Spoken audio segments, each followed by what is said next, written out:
Hello! It's been a while. You're probably wondering, why am I making this video again? But in 2025. Well, things changed, and we had two new Splatanas called the Decavitators that now exist in this game. I also want to go over alternative builds and their role. Okay, before I go over the specific Splatana and the abilities, I want to go over the essential abilities first. First is Comeback, which is just a must-have on every Splatana. You can argue LDE on Stamper Nouveau, but we'll go over that later. Comeback has a bit of everything. They have better ink efficiency, speed, and faster special charge, all for 20 seconds. And it resets every time you die and respawn, which is perfect since you're going to be fighting a lot, and you're bound to eventually go down. So it's nice to have a ton of different abilities, all for the cost of one main ability slot for your headgear. Next we have Stealth Jump, which is honestly a must-have for almost every weapon in the game. This ability hides your jump marker when super jumping, which is perfect since you'll be jumping in a lot, and this will prevent your landing from easily being camped. Okay, so those are the primary abilities. Next I'll go over the 4 utility subs we'll be seeing on these Splatanas. Okay, for the first one we got the best one, and that's QSJ. This ability, This ability is used on every single weapon in the game, but anyway, this makes your jump in and out way faster, and all you need is one sub. You can run an extra sub, but that depends if you have room to run it, or prefer it to run over other abilities, but one is all you need. Next we have Ink Rest, which allows you to fight an enemy ink for a few frames, which is a must-have, so you can prevent getting stuck in ink and dying. I've seen some top Splatana players like Sam and Omega work without it, but I think for Sam it's just QR Stamper lacks the gear freedom to fit it for what he wants. But I'd say it's a must-have since like 97% of players will run this ability. Next we have Special Saver, since it's pretty debatable whether you want it or not, since some specials are weaker like Hammer.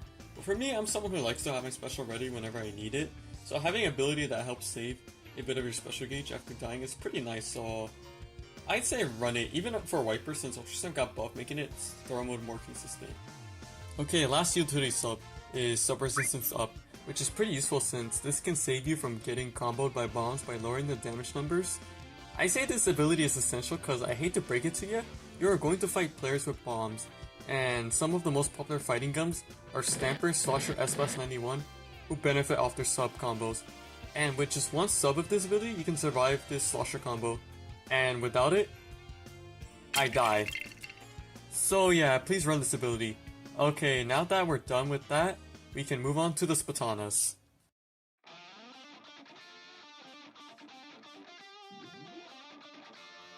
Okay, let's go over the vanilla kit first, and this weapon is one of the reasons why I want to remake this video. Okay, let's copy and paste the abilities I already mentioned.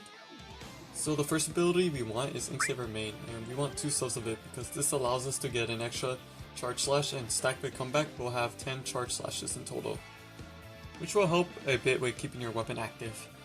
Next we want 2 subs of sub power up, which will make your burst bombs be thrown further, which is perfect since Stamper is a pretty long range weapon for a midline, and burst bomb throws further can help with your combos. Next we want 1 to 2 subs of special power up. You probably want to sacrifice a special savior here if you want 2 subs of it, or make an alternate build, which I'll get to.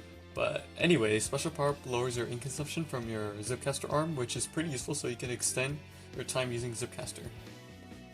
So this is what your Stamper build should look like, and here's my go-to build for Stamper. And for those alternate builds I mentioned, here they are.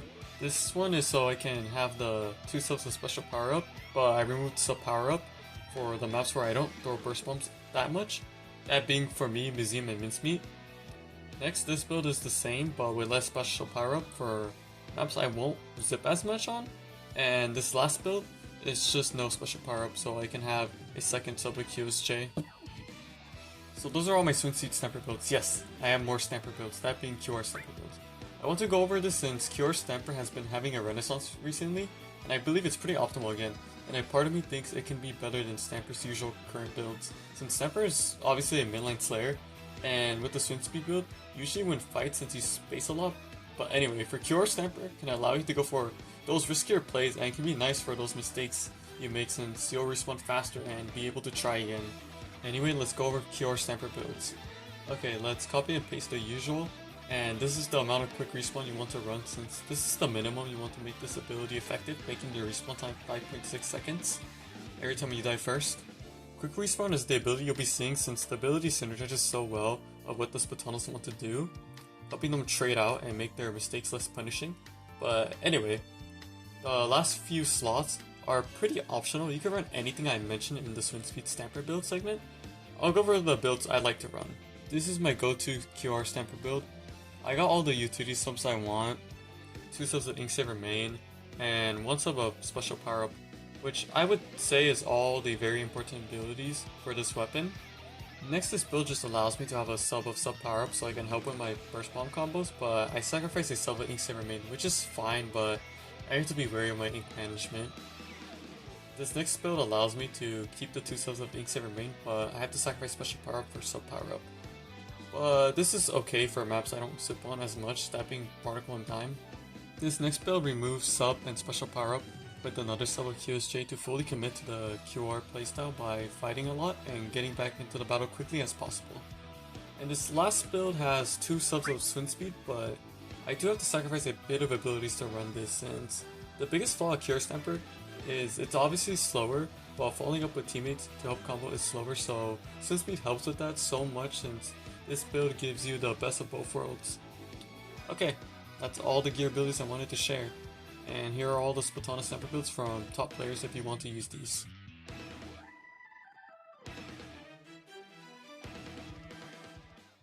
Next we got Splatana Stamper Nouveau, and before you ask, this is the only Splatana where I'd say it doesn't run QR, but I've seen some players from Japan run QR Stamper Nouveau, but I'd say don't run it since this is the weapon that wants to run a lot of stuff and it can't fit it with QR, and plus if you really want to play QR on Stamper, then just play V-Stamper since QR already works perfectly at what it wants to do. Anyway, let's copy and paste this and add 2 subs of special charge up, which allows you to get faster crab tanks, which is why you want to play this weapon in the first place. And for the last slot, you can either run a sub of swim speed to go slightly faster or QSJ to jump in or jump out faster. The choice is yours. I mentioned previously you can run LDE over comeback in the beginning, and LDE will give you way better efficiency when the enemy scores to 30 points on every mode, but I'd say it's only good for splat zones and in a few of those maps, but comeback is honestly better 90% of the time.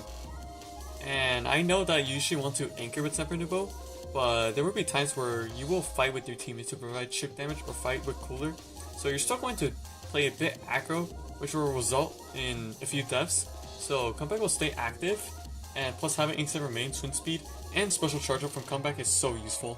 Anyway, before we move on to the next Splatana, here are my Stamper Nouveau builds, and here are builds from top players.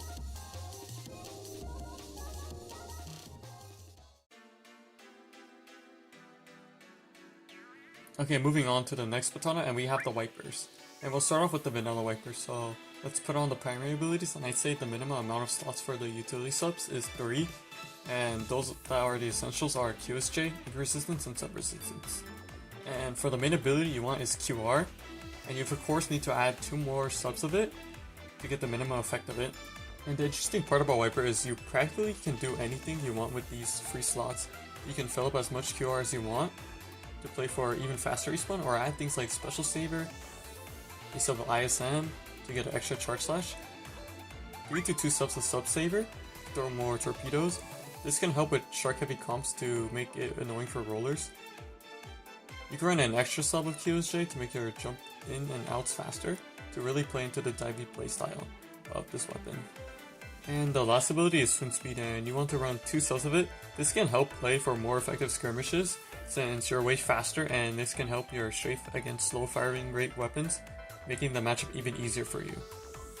Here are all my Wiper gear builds, and I'll show on screen how much QR makes your respawn faster so you can choose how much you want to run.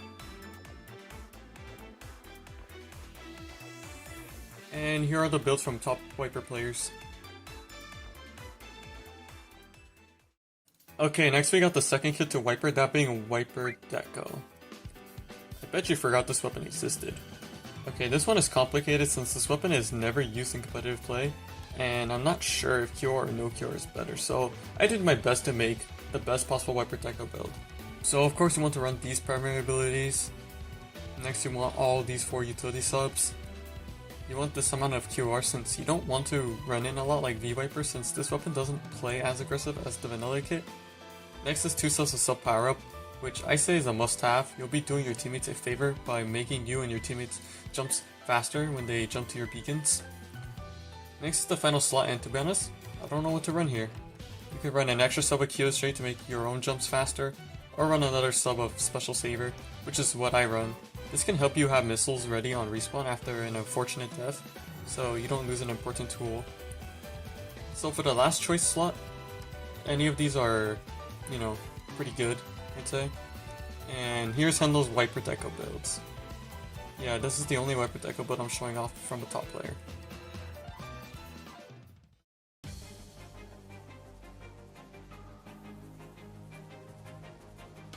Okay, we have the Decavitators next, which is the other reason why I wanted to remake this guide.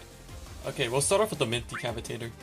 So for this weapon, you of course want these primary abilities, these utility subs, this amount of QR so you can respawn in 5.6 seconds when going for traits. And for the last 3 slots you want is 2 subs of swim speed to help you swim faster, of course, which is very useful on this weapon.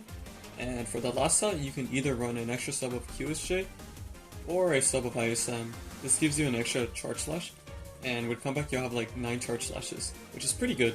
Here are the 2 builds I usually use.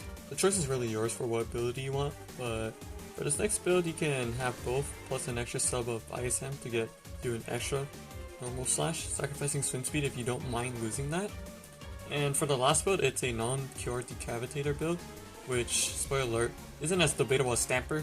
QR is the best for decap since you'll be diving in a lot with this weapon, and its spacing isn't as insane as Stamper.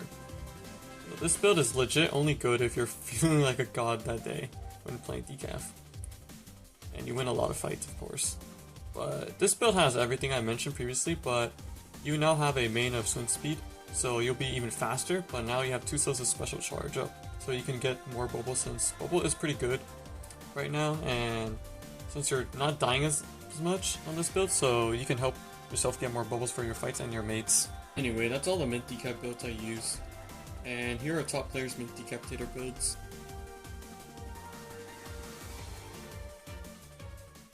And for the last Splatana, we got the Charcoal Decavitator. So we're gonna copy and paste the essentials from the Mint Decavitator. And for the last 2 slots, you want 2 subs of special power up. Since you have check pack, this ability slightly buffs the duration and the blast radius, making it easier to land your shots. And oh yeah, we're missing a lot of abilities we would want to run. There really isn't a definitive build since no one really plays this weapon in top level due to Mint Decap being the better kit. But this is the build I use for right now since I'm not sure what to run, but this weapon would like to run 1 to 2 subs of ISM, sub defense, and extra sub of QSJ, so if you want to replace your swim speed with any of these, then you can, since these are pretty important abilities that you can run. Anyway, here's a Charcoal Decavitator build from Pika, which is the same as mine. Okay, that's the Gear Guide 2025 for every Splatana. I hope this video helped, and I also hope you have a good day. Okay, let me go back to watching Daredevil's gameplay in Minecraft World. Alright, bye!